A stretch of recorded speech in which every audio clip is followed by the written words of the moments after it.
many vegetables do you know that have songs written after them? Now, I never hear anything about a carrot or a cabbage, but everybody knows Bud the Spud from the Bright Red Mud, going down the highway smiling.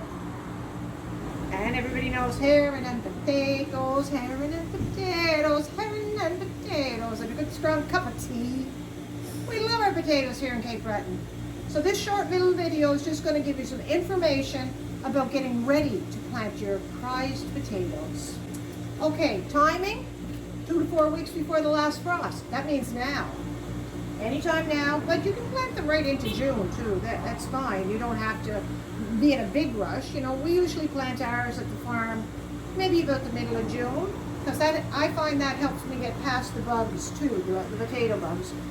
We have them on our farm, not everybody does, but I find that works better. Okay, so preparation, pick a plot. Potatoes like kind of rich soil. Never add lime, never add lime. Our settlers used to plant them where they cleared the fields and burnt the forests, right into the ashy area. So you can plant them in the garden, or you can plant them in a decent sized container. You can plant them in a barrel with holes in the side. The plants will come out. You can plant them just on the ground with a little bit of compost and straw, and keep putting grass clippings on them. So they're pretty versatile as to how you can get your potatoes. So with the seeds, one thing you want to do is buy seeds from a reputable source, like me.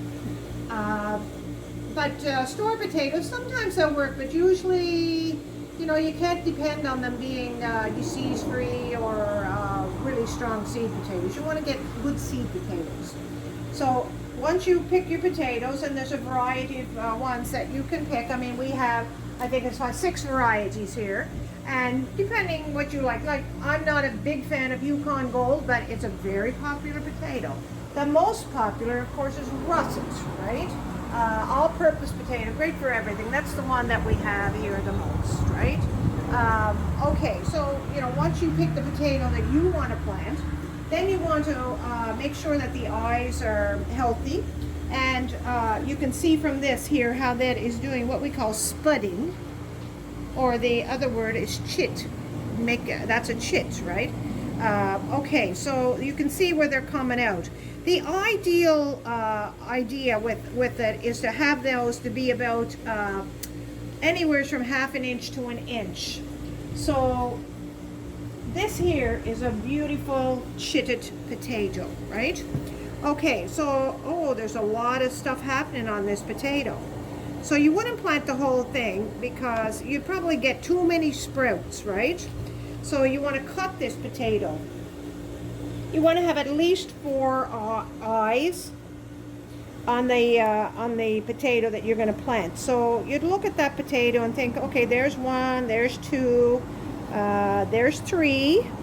Okay, that's 3, and there's 4. And up on the top here, you got 4 nice ones already. So I'd be cutting that potato probably like right here. Okay, right there, right? Now I still got 1, 2, 3, and here I'm hopeful that there's 4. 3 to 4 is good. Okay, so back to chitting or spudding. You want to do this in a bright light, but not direct sun. And you should do it like a couple of weeks before you're planting. Now we've put our potatoes out, so a lot of them have already spudded up, right? They're in great shape for planting. Now, when you cut them like that, there's a lot of moisture in the potato, right? So you should really let it heal over and dry at least overnight.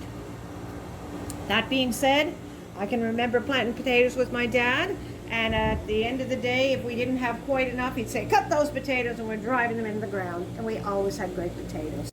All right, so you don't want the soil too wet either, right? Like this time of year, it's a little, some locations can be a little wet. You want to wait until the ground that you're planting them in is not clumping. When you grab a handful of soil, you don't want it to stick together. You want it kind of friable and loose, right?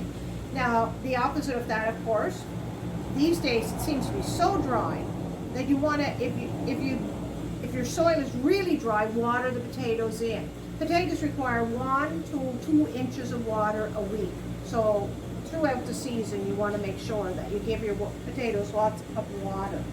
When you grow them, like I grow mine in a trench, I make a little bit of a trench, okay, and so when the potato comes out, you have to pull the sides in and, you know, just leave a little bit of the potato leaf out, right? And then they keep growing, and then I hill them up. You hear that expression all the time, hilling my potatoes. Oh, so I was hilling my potatoes today, right? Because you want to make sure that the tubers are well down under the soil so they don't get that tendency to turn green in the light. That's it's a poison, basically a low-level poison, that green. So don't eat green potatoes and try to prevent them. Also, the thing is, the more you hill them, the more the potato will make sprouts to make more potatoes. All right, the only other thing I'll mention is that watch out for early insects, right? Examine your potatoes regularly, like every couple of days. Get out there and lift up the leaves as much as you can. And if you see those little clusters of red eggs, get rid of them right quick, because that's the eggs of the potato bug. Potato bug also will morph into the larvae, which is kind of a little green, almost oval shaped critter. Get rid of them. And then when you get the potato bugs, the beetle, get rid of them. Right? I mean, you can use diatomaceous earth on the larvae. Squish the eggs. The beetles really, you know, I just pick them. I go along with a can of gasoline. I'm a cruel gardener. I pick them and throw them in that, and that's the end of them. If you want to have more information on how to plant potatoes, I think if you look at the Old Farmer's Almanac site, they have an excellent site there. So go on that. I just want to mention too that we have a limited amount here in the Bayside of these particular potatoes, banana fingerling potatoes. They are so good. They are highly prized as a gourmet potato. You can almost butter your bread with them. They're so buttery. Great in a stew or a soup because they hold their shape all the time. Okay, that's about all I have to say about potatoes. Get to the garden and plant potatoes.